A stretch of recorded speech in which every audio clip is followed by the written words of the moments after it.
कमान good morning friends. इयत्ता 6वीच्या सर्व विद्यार्थ्यांनी आपापल्या इंग्रजी टेक्स्टबुक्स ओपन करायची आहेत. पेज नंबर 80 पान नंबर ओपन करा. माझ्याकडे न बघता मी पुस्तकाच्या कोणत्या ओळीवरती कोणता शब्द आहे अंडरलाईन करतो आहे त्याच्याकडे बघा. So dear friends, today we are going to learn unit 4.1. पहा मी सर्कल केलं आहे. And the title of this lesson is the nightingale and the noble man.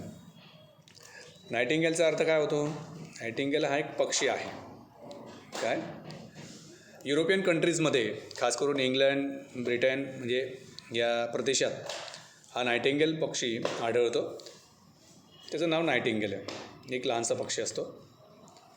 The nightingale and the noble man. Noble man म्हणजे एक भला गृहस्थ, सभ्य गृहस्थ असा अर्थ होतो. उदात्त मनाचा माणूस, मोठ्या मनाचा माणूस असं त्याचा अर्थ आहे. आता खरंच या लेसनमध्ये तो माणूस मोठ्या मनाचा आहे का आपण स्टडी करणार आहोत, बरोबर?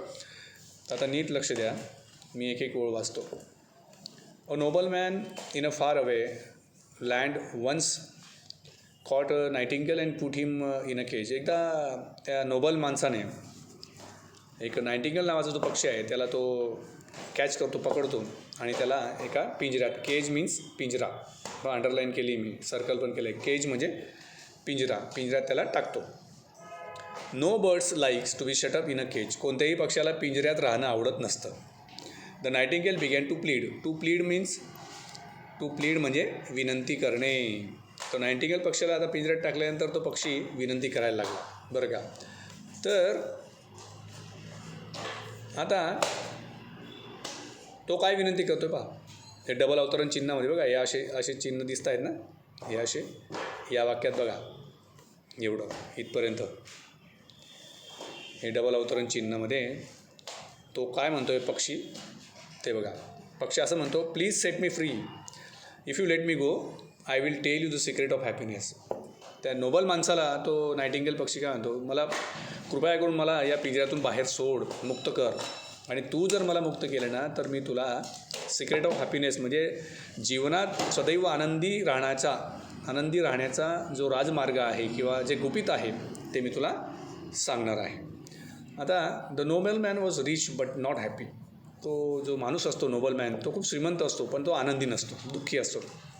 आता का दुःखी असतो बघूया. He wanted to know the secret of happiness. त्याला जीवनात आनंदी कसं राहावं याचं जे गुपित होतं, सिक्रेट होते, माहिती करावं असं त्याची इच्छा होती. So he let the bird go. म्हणून त्याने पक्षाला काय केलं, पिंजऱ्यातून सोडलं. आता पक्षी काय म्हणतो त्याला, खूप शिकण्यासारखं आहे. ही जी कथा आहे आपण सगळ्यांनी नीट लक्षपूर्वक ऐका. तो पक्षी असं म्हणतो, या डबल अवतरण चिन्हात बघा, लिसन सेड द नायटिंगेल. तो नायटिंगेल पक्षी म्हणाला, ऐक रे भल्या माणसा, this is the secret of happiness. हे आहे आनंदी राहण्याचं गुपित, गमक. Never cry over spilled milk and never trust idle words. तो पक्षी काय म्हणतोय, never cry over spilled milk and never trust idle words. आता हे जी वाक्य आहेत, तो नायटिंगेल पक्षी त्या नोबल माणसाला म्हणतं की ऐक, तुला मी जीवनात आनंदी राहण्याचा राजमार्ग किंवा गुपित, गमक, सिक्रेट काय आहे मी तुला सांगतो. पहिलं सिक्रेट काय की never cry over spilled milk. ही इंग्रजीमधली म्हण आहे, never cry over spilled milk. वरवर याचा अर्थ असा असतो, दूध उतू गेल्यावरती कधीही माणसानं रडू नये, असा याचा अर्थ होतो. पण इंग्रजीमध्ये अशा काही म्हणी आहेत की ज्यांचा शब्दशः काही अर्थ नसतो, शाब्दिक अर्थ त्यांचा वेगळा होतो, पण त्यांच्यातलं हिडन मिनिंग जे लपलेला अर्थ तो वेगळा असतो.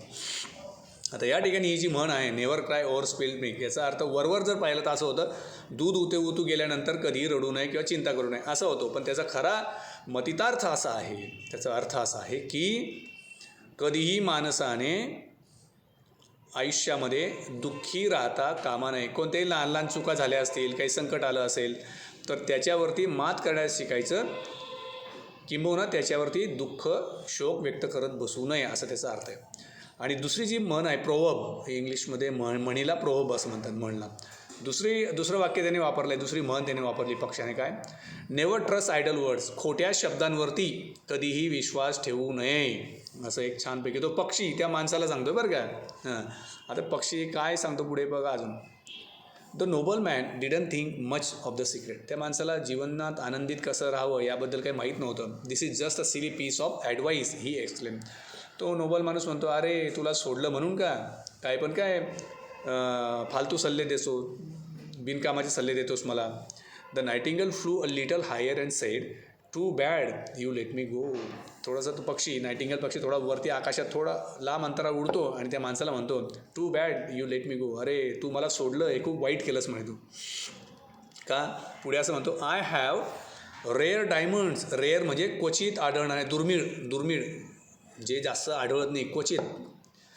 Rare diamonds under my wings, now you won't get any of them. अरे भल्या माणसा, नोबल माणसा, तू मला सोडलं. अरे तुला माहीत नाही, माझ्या पंखांमध्ये मी असे दुर्मिळ हिरे, डायमंड म्हणजे हिरे लपवून ठेवलेले आहेत. Now you will not get any of them.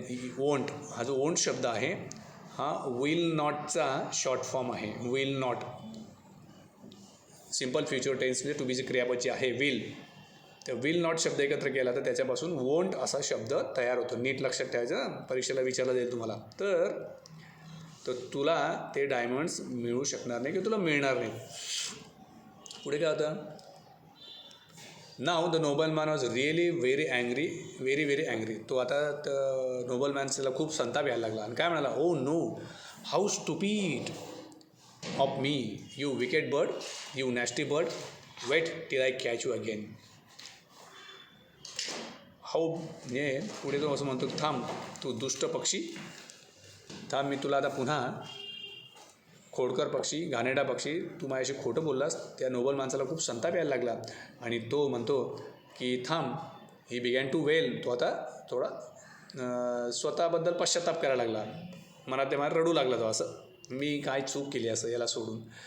तर पुढे पक्षी असं म्हणतो, don't be so upset my lord, said the nightingale. Nightingale म्हणतो, अरे भल्या माणसा, खूप नाराज होऊ नको. अपसेट म्हणजे नाराज होऊ नकोस. It was kind of you to let me go. अरे ही तुझी दया होती, तुझे उपकार झाले, तू मला सोडलं. That is why I gave you a good piece of advice. तू मला सोडलं म्हणून तुला मी चांगल्या प्रकारचे 2 सल्ले दिलेत. पीस ऑफ ॲडवाईस म्हणजे 2 सल्ले.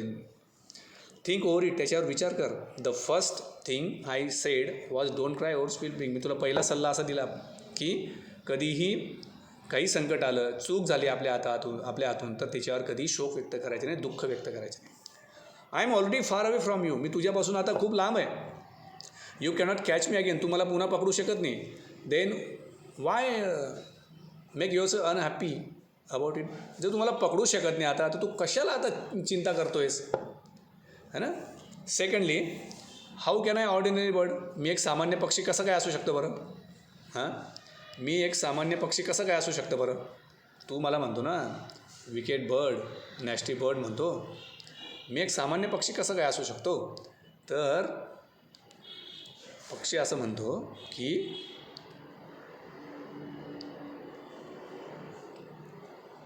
How can I an ordinary bird like me have diamonds under wings. माझ्या पंखांमध्ये जर मी हिरे आहेत तर मी सामान्य पक्षी कसं काय असू शकतो. Those were just idle words of mind. अरे हे खोटे शब्द होते. It's a mistake to trust such words. आता मी एक सामान्य पक्षी, माझ्याकडे एवढे महागडे हिरे कुठून आलेत बरं. हां, तू माझ्यावर विश्वास ठेवला तर अशा खोट्या शब्दांवरती विश्वास ठेवायचा ना. Use my bits of advice and be happy farewell. अरे तर माझे दोन्ही सल्ल्यांवर चांगला विचार कर आणि आनंदित राहा. फेअरवेल म्हणजे त्याला तो टाटा बाय बाय करतो. The noble man watched at the bird flew away. तो माणूस त्या उडत्या पक्षाला, नायटिंगलला पाहतच राहिला. त्या पलीकडे तो काहीही करू शकला नाही. तर मित्रांनो, आज आपण इथे हा लेसन संपवलेला आहे. पुढच्या तासाला पुन्हा नवीन पुढचा टॉपिक जो आहे इंग्लिश वर्कशॉप तो घेऊन आपण पुन्हा येणार. Till then, good bye.